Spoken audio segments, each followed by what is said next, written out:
All right, today we're going to compare two electric bikes that we've customized, the 72-volt Ego mini bike and the 66-volt Surron Light B. Now, both are powerful, unique bikes, but they're built for different kinds of riders. So we'll dive into the design, performance, and comfort specs and see which one suits your style the best. So let's get to it. All right, so first we're going to start with design and build. Starting with the 72-volt Ego, it has that classic mini bike frame inspired, I think, by the Honda Grom. I think Sully would agree. Yeah. It's compact, has a real low center of gravity, and I think it's easy to maneuver, which makes it ideal for commuting through the city. It kind of rides like a moped. Plus, I think it's super quiet because of this really nice hub motor, Surron hub motor. No chain, no noise, and we have it wrapped with 12-inch Michelin City Grip tires. The only thing is, you kind of have to be hands-on if you want to build like this. Like, you really need some DIY knowledge for modding e-bikes. Yeah, this definitely isn't going to be your first build or anything. Yeah, I mean, you know, it could be. It could be. It could be. I'm not saying it wouldn't be, but it's definitely, there's some like serious modifications that have to be done to make this all work. Yeah, like it does not resemble stock at all at this point. It just feels like a completely different bike. This is a proper like city commuter moped bike that could keep up with traffic. On the flip side, the 66-volt Surron Light B, everyone knows what this bike is. It's lightweight, it's aggressive, it has global brand recognition, and it's got a torquey mid-drive motor. This is what makes a Surron, this mid-drive motor. It's got a really impressive power to weight ratio, making it ideal for off-road or even stunt riding. But the motor and chain setup is much noisier than a hub motor. There's various ways to dampen the sound, but for the most part, any configuration you have will make some noise. That's just the nature of mid-drives, especially the Surron. There is a belt option, which is somewhat quieter, but you could still hear it compared to like a hub motor. Now, these are 17-inch wheels. We have it wrapped with these Shinkos. These are Shinko SR241 dual sports. So it's good for street and some mild off-road. I think the main thing with the Surron is that it has a massive aftermarket industry. So modding it is relatively easy. You don't have to be a super expert like modding this to 72 volts. Correct, yeah. For just about anything that you're gonna mod on your Surron, there's most likely a video on how to do it. Obviously, larger community. You know, there's sub-communities with the Surron. You know, obviously there's the stunt riders like Sully, but there are people who just mod. There are people who just want to go fast. Well, there's people who use them for hunting. There's people who use them for like, you know, for kayaking and stuff. There's people who use it for two-track. There's people who use it for jumping, motocross stuff like that.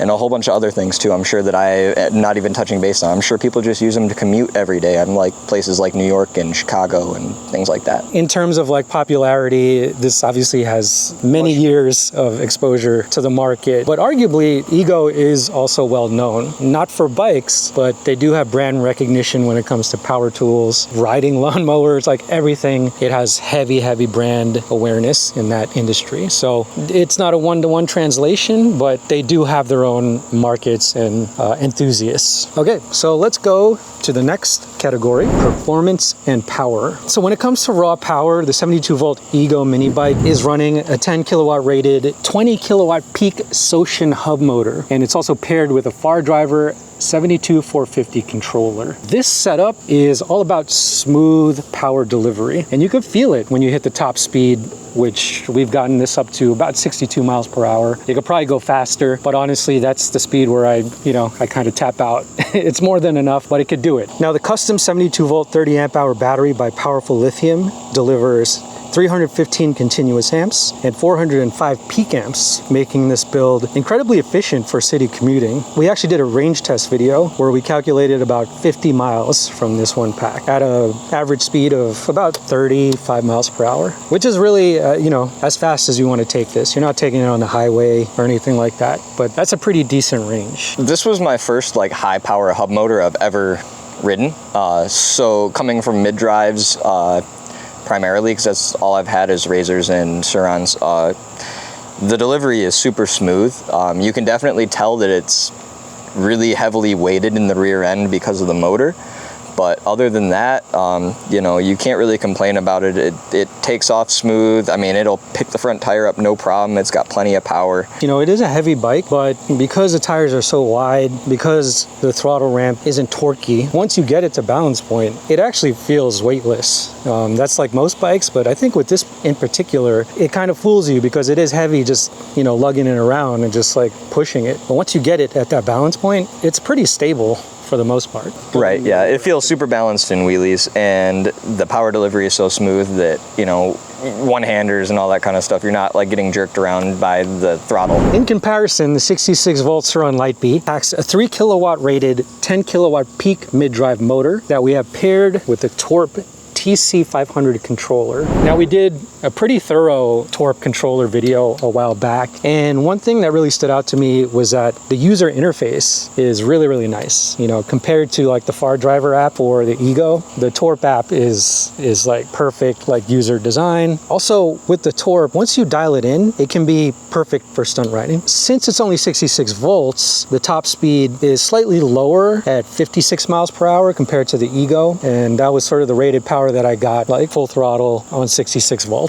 Sure, you could change the sprocket, probably get more top speed if you wanted to, but that was still plenty. Obviously, if this was a 72 volt battery, we'd probably get even more top speed. Yeah, probably in the 60s. Probably in the 60s, so very similar. This is really not a one-to-one comparison with like tech specs. It's more about like, what do you like, right? Back in the day, a lot of people were using the BAC 4000, 8000, and then that was a little bit trickier to tune. But with the Torp, it's way more compact. It's easier to install. In terms of the battery, it is powered by Shy Battery System's 66 volt, 42.5 amp hour compact. So this obviously provides more amp hours compared to the Ego, which translates to longer rides. But the difference in top end power between the two bikes is noticeable, obviously, because we can't reach 60 with our current setup. Well, there is two ways you can go with the Surron for the drive, and you can do a chain primary with a chain secondary, or you can do belt as well as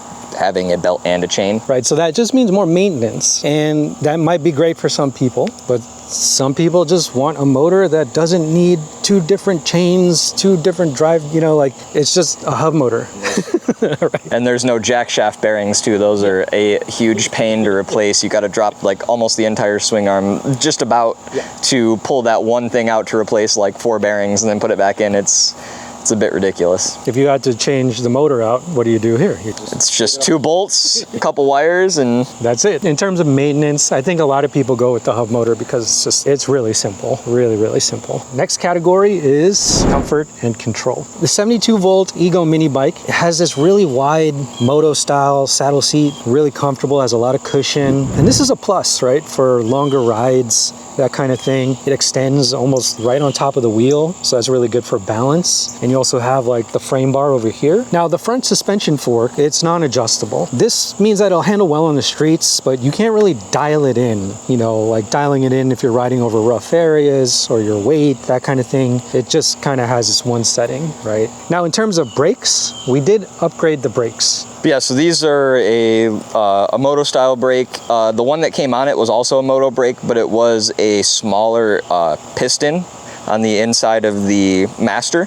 So we upgraded to a larger piston, a larger inner diameter for these brakes so that it would bite a little bit harder. And it definitely did that, because before it kind of just felt like the brakes were dragging. They weren't like actually locking up the rear tire.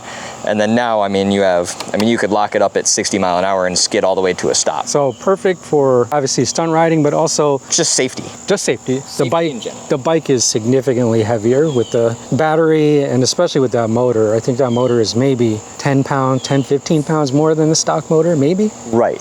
And then also just, I mean, you want to be able to stop when you're going 60 miles an hour. I mean, that's just like a huge safety thing. If you're going to be riding it like a moped, I mean, you got to be able to stop if someone slams on the brakes, or, you know, you just got to be able to get out of the way. Yeah. We also have a little bit of regen, throttle off regen. So regen kind of kicks in once you let off the throttle, and it just gives it a little bit of like energy in the other direction because the motor's so heavy. On the 66 volt Surron Lightbee, obviously, like we talked about before, there's a lot of aftermarket options for comfort, from upgrading the saddle seat, like wrapping it, adding more cushion, that kind of thing, extending it, to even changing out the rear shock over here. Lots of different flavors of rear shocks that are available depending on your weight, depending on how you like to ride. Also with the front fork, you know, the front fork, we have the Fast Ace, which in our opinion is one of the best budget forks you could get, but some people like to splurge for like bigger brands, more expensive brands, better performance, that kind of thing. People have even gone so far as to put actual moto suspension on Surrons. So I mean, there's a lot of adaptability when it comes to this bike. Now on this build, we have pretty much an identical master cylinder and obviously the big beefy caliper and rotor. Right, I mean, in comparison to the super dinky little brake, I mean, do you trust that to stop you going over 40 miles an hour? I know I don't. I've trusted it for a long time, and it's made me fall a couple times because I trusted it too much, and I go to hit it and it didn't bring me back from my wheelie. And finally, final thoughts. The 72 volt Ego mini bike I think is best for commuters who want something stealthy, who want something powerful, but it's a DIY heavy project. So if you're into modding and you want a quiet, fast ride that could potentially be street legal depending on your state, you can make it a moped. I think this bike is a great option. I think the biggest advantage is that it's appealing if you're in the Ego Power Plus ecosystem. So if you're familiar with their battery systems, if you have power tools, lawnmowers, that kind of thing that uses their batteries, it's kind of a no-brainer to get the Ego mini bike, and if you mod it, you could still use the batteries for your other tools. Now the only thing is, in terms of price, to get it to be this powerful is going to cost you. It's probably going to cost you more than the price of the bike. When you get a custom 72 volt battery, the controller, it's really not that expensive, but the motor is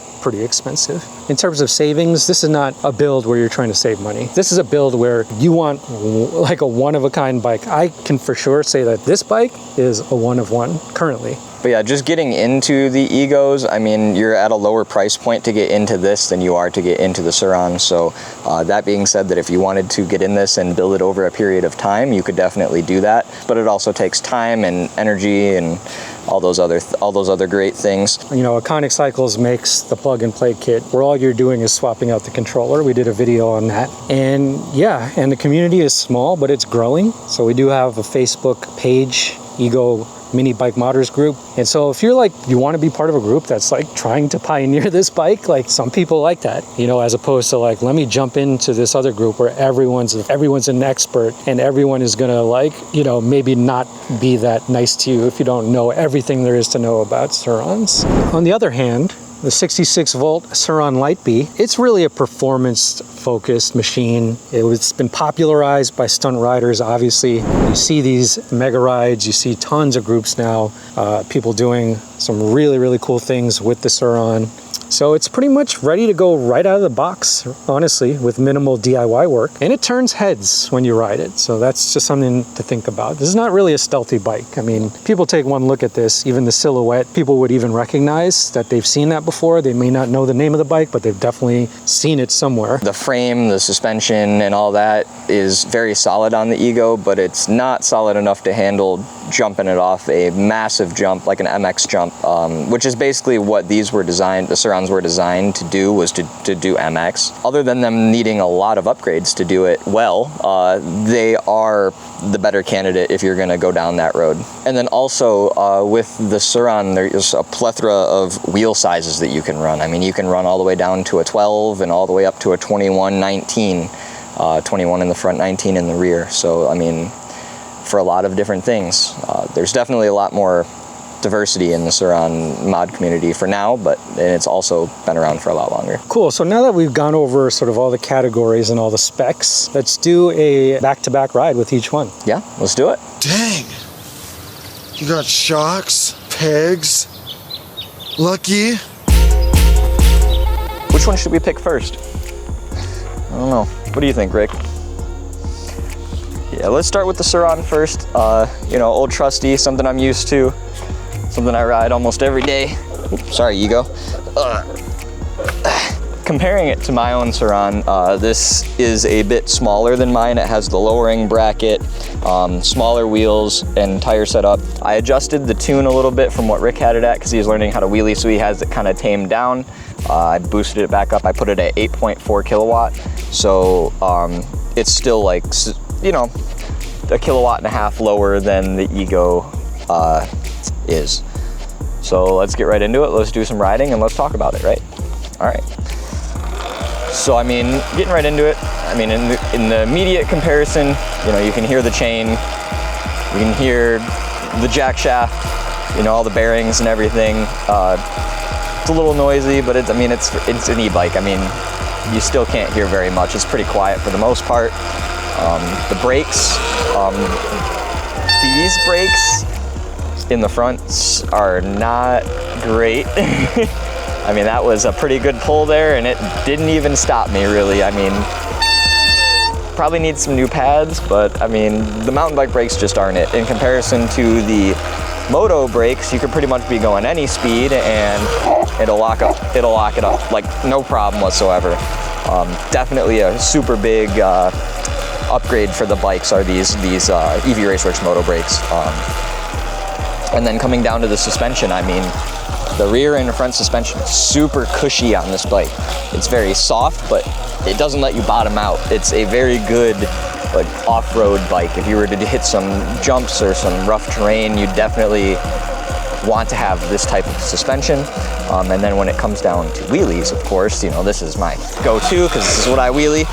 And I mean, it's just such a good bike for wheelies. I mean, it's super smooth, predictable. I mean, there's so many things you can do with the thing. You could just wheelie for days on these things. And even with the dirt tires on the road, I mean, it's good. It's really good. Whew, hello. Turn around here. But yeah, I mean, for me being 5'11", this bike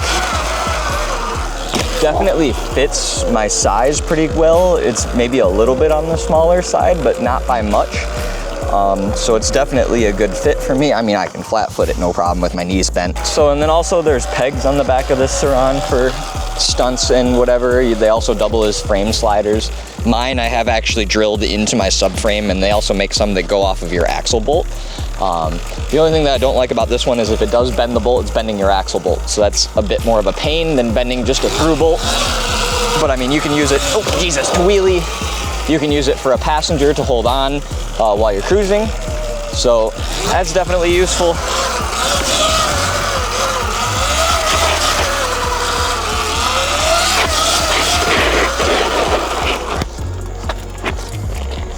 Yeah, so obviously this is the bike I choose to ride on a day-to-day basis, so I'm gonna be a little bit more favoriting towards this bike, also because I don't really have the opportunity to ride the Ego unless I'm here with RunPlayBack. So, yeah, I mean, super solid bike overall. I've never had an issue in the 12,500 miles I have on mine. Very, very simple, easy maintenance, and none of it's been crazy difficult. I think the hardest thing I've ever had to do is swap like a belt or the jack shaft bearings. They're basically the same job. I mean, that's like the hardest thing I've had to do, and it takes me 20 minutes. So, and then moving on over to the Ego. So the Ego, let's hop right into this dang thing, eh? So Ego here has 3 modes. We put it on mode 3 for wheelies. Mode 2 also works pretty good. Let's do mode 2 because we're in a small space here. It's definitely a wider framed bike. So sitting on it, my legs are in about the same position as they were on the Surron, but it's mostly because my legs are more spread out than they were. So you have a wider stance on this bike. The seat, definitely way more comfortable than the Surron seat. It actually touches all of your butt instead of just going right in the middle, if you know what I'm talking about. It's not a very comfortable thing. Feels like you're getting a wedgie the whole time you're riding it. Peg positioning is pretty good. It feels similar to like a mini bike peg positioning, but the like kind of look of like almost a Grom or like a mini Grom, min e-Grom. Let's talk about it while we're riding. Yeah. So getting right into it, I mean, the suspension is there, but there's not a lot of travel. It's soft, but you can definitely bottom it out just by bouncing on it.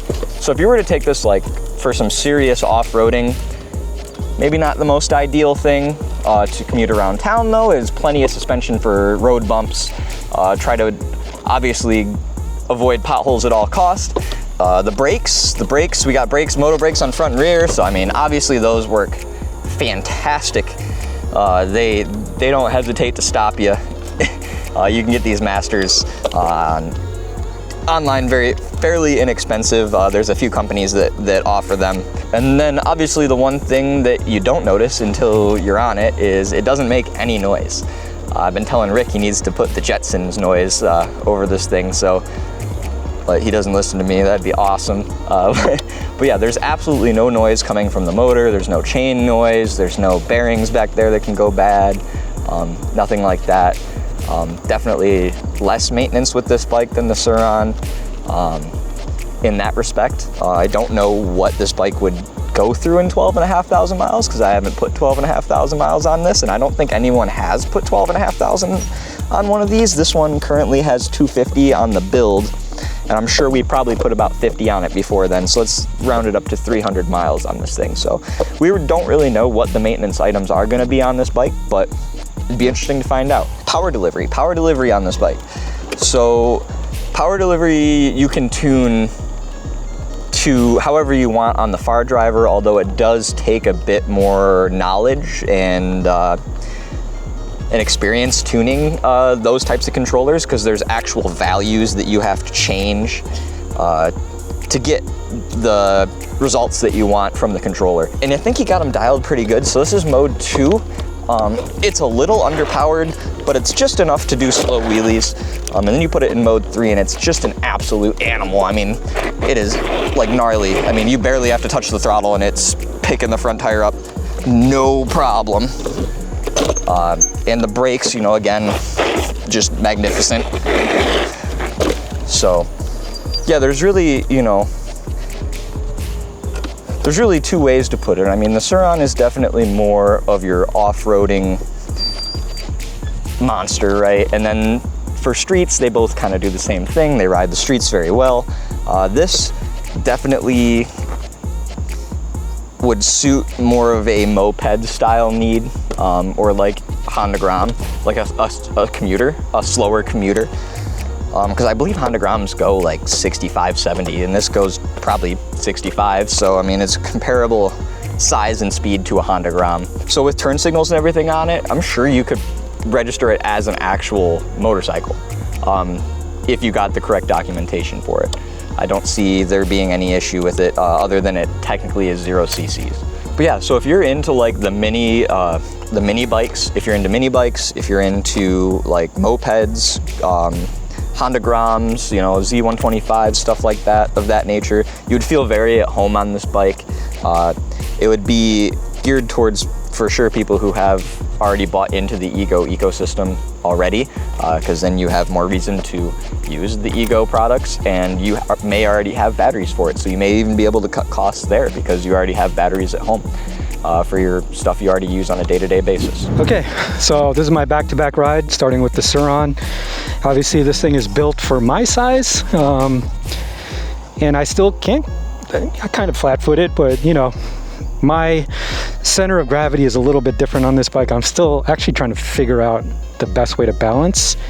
But just for like regular riding, this feels really comfortable for me. I kind of have the bar shifted a little bit closer since I'm a shorter rider. Obviously, the brackets on the bottom, the lowering brackets, it kind of pushes the seat a little bit further back. But in terms of the suspension, it's really tuned for my weight. It's really easy for me to like maneuver on this bike.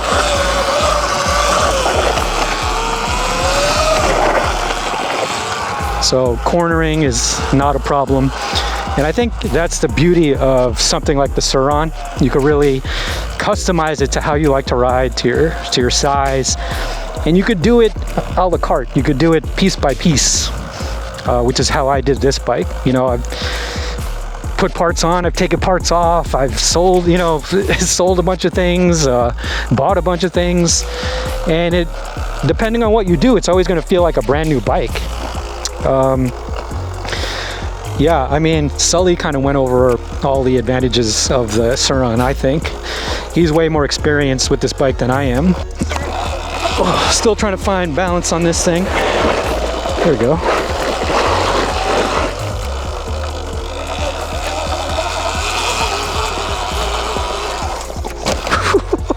Okay, now the 72 volt Ego Mini.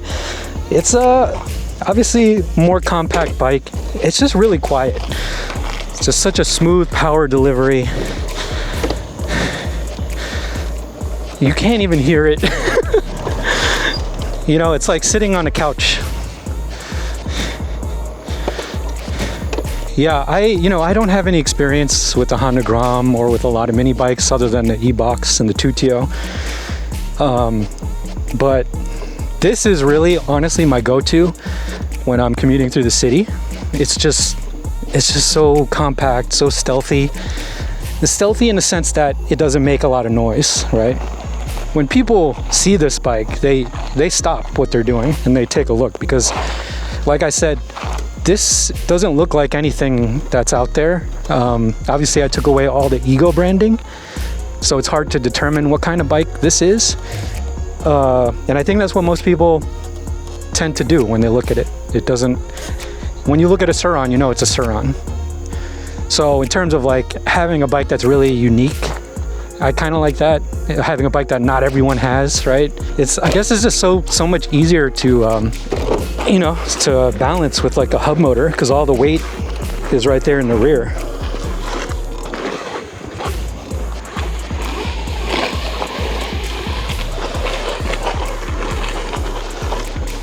So smooth, so quiet.